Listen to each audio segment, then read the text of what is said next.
When those who are entrusted with the responsibility of executing the law cross the line into violence, what comes next? When members of the community who wear badges and black robes become the victims of a disaster, the community is left in a state of disbelief and asking questions. On the other hand, the issue that continues to linger about this case is, why would a sheriff, who is pledged to protect, turn his firearm on some judge? The murder of District Judge Kevin Mullins by Sheriff Mickey Stines, which took place inside the judge's own chambers, has caused shockwaves to go across the state of Kentucky and beyond. This is not merely a narrative about a shooting that took place in a courtroom. Rather, it is a story about power, treachery, and the dark secrets that may fester behind the scenes of politically charged situations in small towns. In the next video, we will discuss the sequence of events that led to the unimaginable, the response of the community, and the possible factors that contributed to this fatal encounter.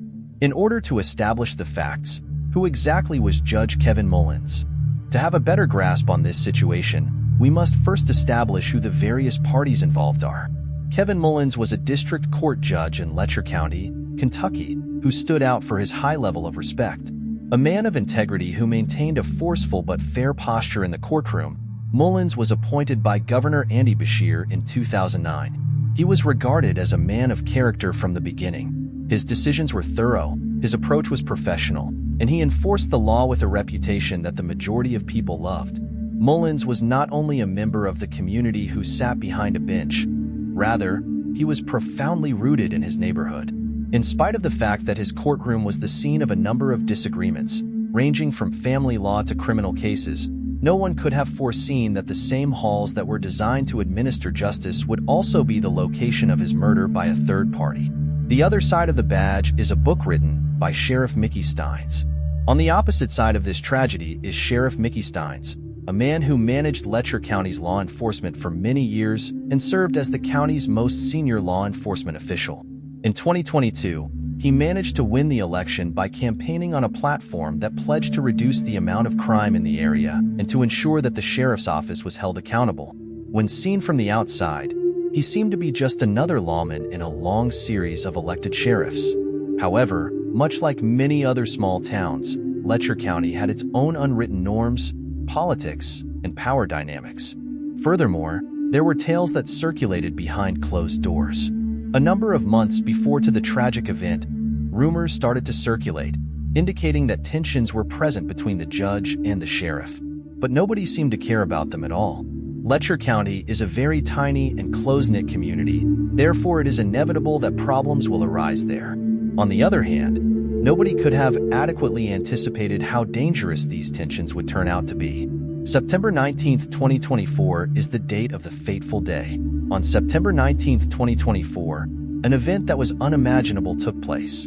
Everything began as a typical day in the courthouse in Whitesburg, Kentucky, where the event took place. In the course of attending to their civil disputes, minor criminal charges, and the day-to-day operations of the judicial system, individuals entered and exited designated courtrooms. While he was in his chambers, Judge Mullins was getting ready to hear the cases for the day. According to the statements made by witnesses, Sheriff Stines made a request to meet with Mullins in private. A few minutes after Stines entered the judge's chambers, the sound of gunfire sounded out.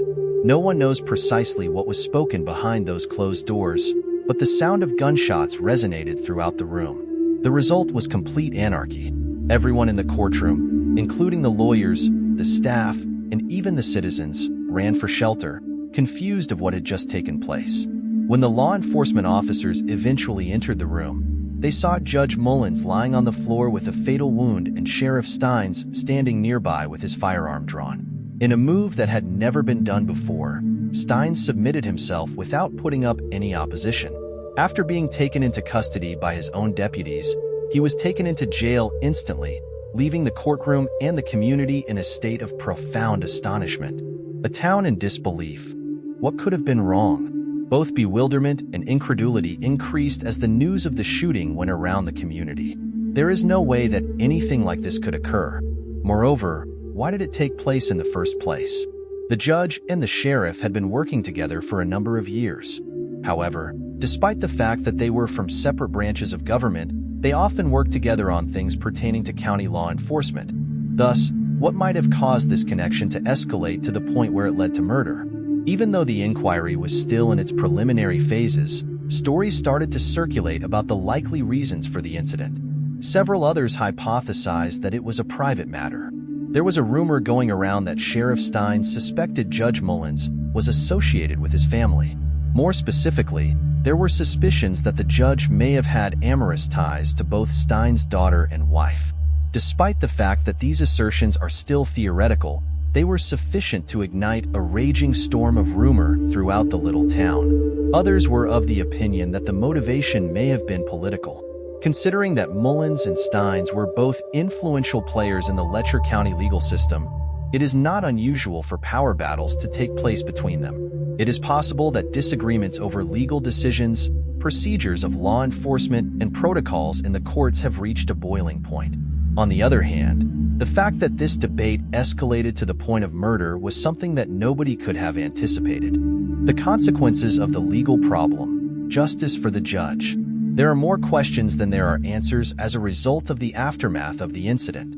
Following the arrest of Sheriff Stines and the filing of charges against him for the murder of Judge Mullins, the judicial process is about to get underway. An investigation into the event was immediately opened by the Kentucky State Police, and the courtroom in which Judge Mullins had previously presided is now at the focus of one of the most major criminal cases in the state. As for the residents of Letcher County, they are forced to contend with a reality that is quite unpleasant. They had placed their faith in those individuals who would enforce the law and keep order, but those individuals had become victims of a heinous crime. A community that had previously held Sheriff Stines and Judge Mullins in high esteem experienced a tremendous loss as a result of their passing. There has been a breach of trust in the institutions that serve this little town, and it will take some time for this community to recover from such a severe wound. When we go further, we find out what drives those in power to engage in violent behavior. The circumstances surrounding this case give rise to a serious question. What drives persons in positions of authority to commit acts of violence? Although it is simple to believe that those in positions of authority, such as law enforcement and the court, are immune to the same impulses and emotional triggers that the rest of us are, the reality is that they are just as human as others. And when authority is centralized in the hands of a few persons without any checks and balances, such power may become potentially harmful.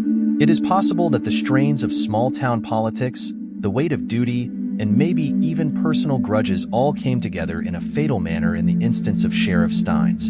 In this way, we are reminded that even those individuals whom we entrust with power might fall prey to the most sinister aspects of human nature. There is no one who can say for certain what Stines was thinking when he fired the gun, but the scar that his actions have left behind will not be simply erased. The bigger picture. How communities progress, the bigger picture.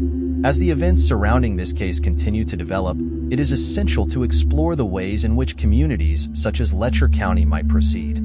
It is possible for persons in positions of authority to violate the confidence that has been put in them, which may result in a vacuum not only in terms of leadership, but also in the faith that justice would be provided.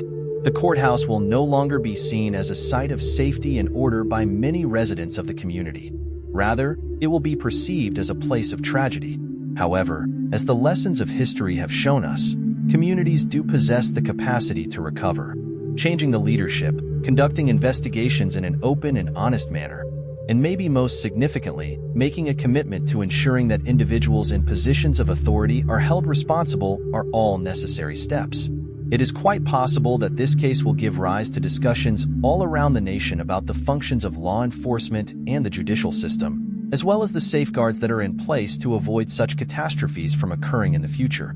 The conclusion is that this is a tragedy that will not be forgotten. The murder of Judge Kevin Mullins by Sheriff Mickey Stines is more than simply a terrible headline. It is a sharp reminder of the intricacies of human relationships, especially among those who are entrusted with the responsibility of preserving the law.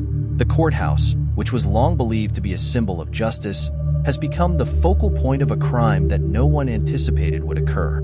It is possible that we will get further information on the motivations that led Sheriff Stines to perform such a horrific deed as the judicial processes against him continue to progress. Was it a personal attack? Is it political?